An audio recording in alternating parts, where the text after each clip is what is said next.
तर एक अपघातासंदर्भात बातमी समोर येते। शिवशाही बस आगीत जळून खाक झालेली आहे। सुदैवानं कोणतीही जीवितहानी झाली नाहीये। बस धुळ्याकडून शिरपूरला जात होती, यावेळेस हा अपघात झालाय। तर शिवशाही बस आगीमध्ये पूर्णतः जळून खाक झालेली आहे। यावेळेस बसमध्ये काही प्रवासी होते, मात्र योग्य वेळेस या प्रवाशांना बसच्या बाहेर काढलं, त्यामुळे मोठा अनर्थ टळलेला आहे। ही बस धुळ्याकडून शिरपूरला जात होती, यावेळेस हा अपघात झालाय।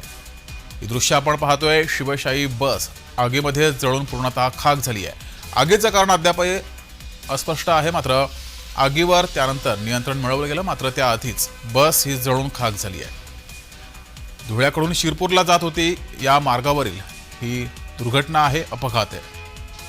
अधिक माहिती घेऊया, आपले प्रतिनिधी तुषार परदेशी आपल्यासोबत जोडलेत। तुषार, बसला आग लागलेली आहे, बस पूर्णतः जळून खाक झाली आहे। आगीचं कारण नेमकं समोर आलंय का? जगदीश, या ठिकाणी धुळ्याहून शिरपूरच्या दिशेने शिवशाही बस ही सुमारे 40 ते 45 प्रवासी घेऊन जात होती।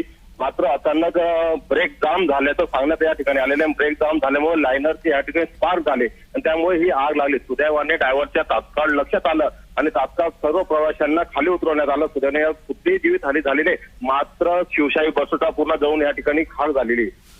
धन्यवाद तुषार, दिलेल्या माहितीबद्दल।